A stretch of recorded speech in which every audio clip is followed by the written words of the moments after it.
नमस्कार दोस्तों, एक बार फिर से स्वागत है आपका हमारे चैनल सनातन ज्ञान भंडार पर। दोस्तों, हमारे शास्त्रों और पुराणों में कई रहस्यमयी मंत्रों के बारे में बताया गया है। ये मंत्र बहुत ही शक्तिशाली और चमत्कारिक है। इन मंत्रों के उच्चारण से हमारे आसपास एक सकारात्मक ऊर्जा का निर्माण होता है। ये ऊर्जा हमारे लिए बहुत ही फायदेमंद होती है। प्राचीन ऋषि मुनि अपनी दिनचर्या में प्रतिदिन इन मंत्रों का उच्चारण करते थे। इन मंत्रों के उच्चारण से उन्हें बल, तेज बुद्धि तथा आत्म शांति प्राप्त होती थी। अगर आप भी अपने जीवन में महत्वपूर्ण बदलाव देखना चाहते हैं, तो आप भी रोज सोते समय इन आसान से मंत्रों का जाप करें। ये मंत्र आपके जीवन में सुख, शांति और समृद्धि लेकर आएंगे। ये मंत्र बहुत ही आसान होने के साथ ही इनका प्रभाव बहुत ही चमत्कारिक होता है। सुबह जागने से लेकर रात्रि को सोते समय तक अलग अलग मंत्रों के बारे में हमारे शास्त्रों में बताया गया है। इसके साथ ही हम सभी के घर में जो भी बड़े बुजुर्ग होते हैं, वे प्रतिदिन हमें कुछ ना कुछ अच्छी बातें सिखाते ही रहते हैं। घर में अच्छे संस्कार डालने का काम भी घर के बड़ों का ही होता है। हमारे घर में प्रतिदिन जिन नियमों का पालन किया जाता है, उन्हीं नियमों पर हमारे घर की परिस्थिति निर्भर करती है। हमारे घर में यदि प्रतिदिन अच्छी बातों का पालन किया जाता है और घर के लोगों में नियमबद्धता हो, तो वहां हमेशा सुख, समृद्धि और शांति रहती है। और यदि हमारे घर में किसी भी प्रकार का अनुशासन नहीं है और ना ही कोई नियम कायदे बनाए गए हो, बड़े बुजुर्गों की सीखों को अनदेखा किया जाता हो, तो उस घर में हमेशा कलह और दुख की परिस्थिति बनी रहती है। भगवान श्री कृष्ण ने गरुड़ जी को मनुष्य के आचार विचार संबंधी बहुत ही महत्वपूर्ण ज्ञान दिया है। यदि मनुष्य शास्त्रों के नियमों का पालन सही से करता है, तो उसके जीवन से 90% परेशानियां अपने आप ही खत्म हो जाएंगी। शास्त्रों के ये नियम हमारे शरीर को स्वस्थ रखते हैं, हमारे मन को भी शांत रखते हैं।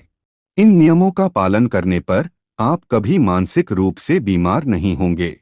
इसके साथ ही इन नियमों का पालन नित्य किया जाए तो हमारे जीवन से दुख और दरिद्रता भी समाप्त हो जाती है और परिवार में सुख शांति आती है। आज हम आपको ऐसे ही कुछ शास्त्रीय नियमों के बारे में बताने जा रहे हैं, जिनका पालन बच्चों से लेकर बूढ़ों तक सभी को करना चाहिए। इससे आप 1 महीने के अंदर महत्वपूर्ण बदलाव महसूस करेंगे।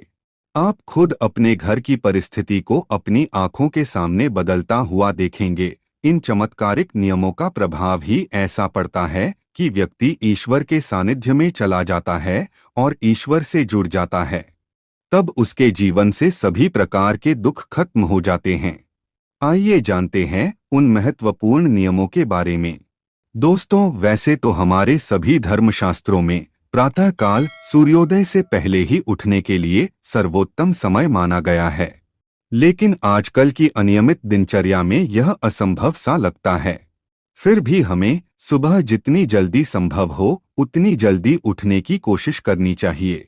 आंख खुलते ही सर्वप्रथम ईश्वर का नाम लेना चाहिए और नित्य कर्म से निवृत्त होकर ईश्वर की पूजा आराधना से अपने दिन की शुरुआत करनी चाहिए।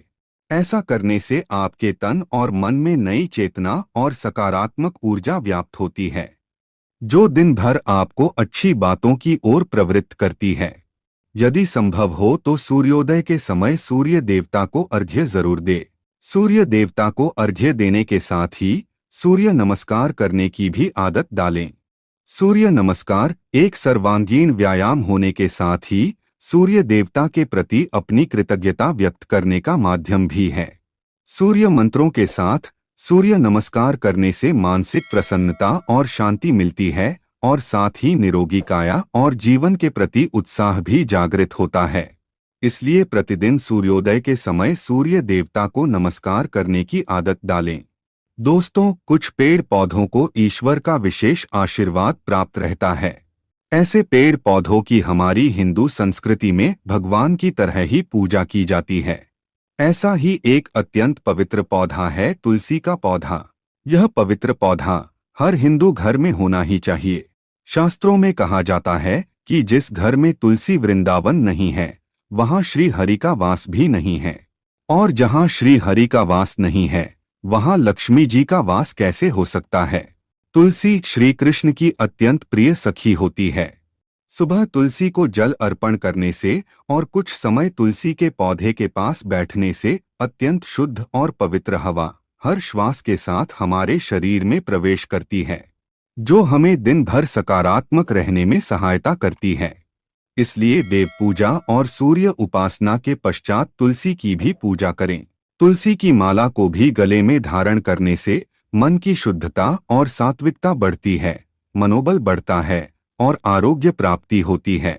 दोस्तों, हम अक्सर किसी पूजा पाठ के बाद या तीज त्योहार पर ही अपने माथे पर तिलक लगाते हैं, लेकिन हमारे शास्त्रों में प्रतिदिन माथे पर तिलक, कुमकुम, चंदन, केसर, हल्दी और भस्म लगाने का शास्त्रीय, तांत्रिक और वैज्ञानिक आधार पर महत्व बताया गया है। माथे के बीचों बीच इन सभी में से कोई एक भी चीज लगा लेने से व्यक्ति के मन की एकाग्रता बढ़ती है, मानसिक तनाव कम होता है, आध्यात्मिक शक्ति बढ़ती है, जिससे तन और मन में शुद्धता का अनुभव होता है और बुरी शक्तियां चाहकर भी हमारे आसपास नहीं आती है। इसलिए प्रतिदिन पूजा के बाद अपने माथे पर तिलक लगाना चाहिए।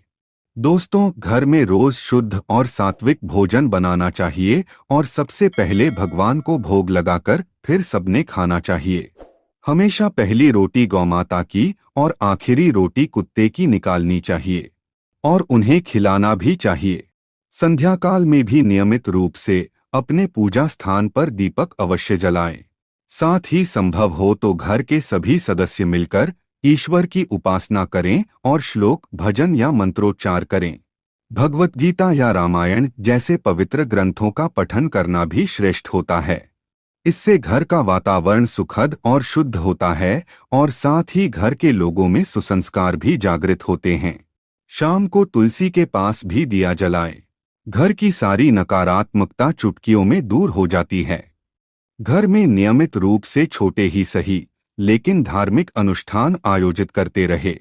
इससे आपका पुण्य द्विगुणित हो जाता है। दोस्तों, जिस प्रकार हमें सुबह उठकर सबसे पहले ईश्वर का स्मरण करना चाहिए, उसी तरह रात्रि में सोने के पहले भी ईश्वर को स्मरण करके ही सोना चाहिए। हर अच्छी बात के लिए आभार प्रकट करना चाहिए और हर गलती की क्षमा मांगनी चाहिए। घर में रोज अपने बड़े बुजुर्गों को प्रणाम करने की आदत डालें और उनका बहुमूल्य आशीर्वाद की सौगात प्राप्त करें। हर हर मुकुंदे। मान्यता है कि ये मंत्र दिमाग को शांत करके अच्छी नींद लाने में सहायक है। कहते हैं कि इस मंत्र के उच्चारण से सारे अंदर के डर हट जाते हैं और दिमाग को मानसिक बाधाओं से बाहर निकालने में मदद करता है। इसके अलावा आप इस मंत्र का उच्चारण भी कर सकते हैं। या देवी सर्वभूतेषु निद्रा रूपेण संस्थिता, नमस्तस्य नमस्तस्य नमस्तस्य नमो नमः। तो दोस्तों, इस प्रकार से अगर आप नित्य इन नियमों का पालन करते हैं तो माँ लक्ष्मी और भगवान श्री कृष्ण की कृपा आप पर सदैव ही बनी रहेगी। उम्मीद है आपको यह जानकारी अच्छी लगी होगी। वीडियो को लाइक जरूर करें।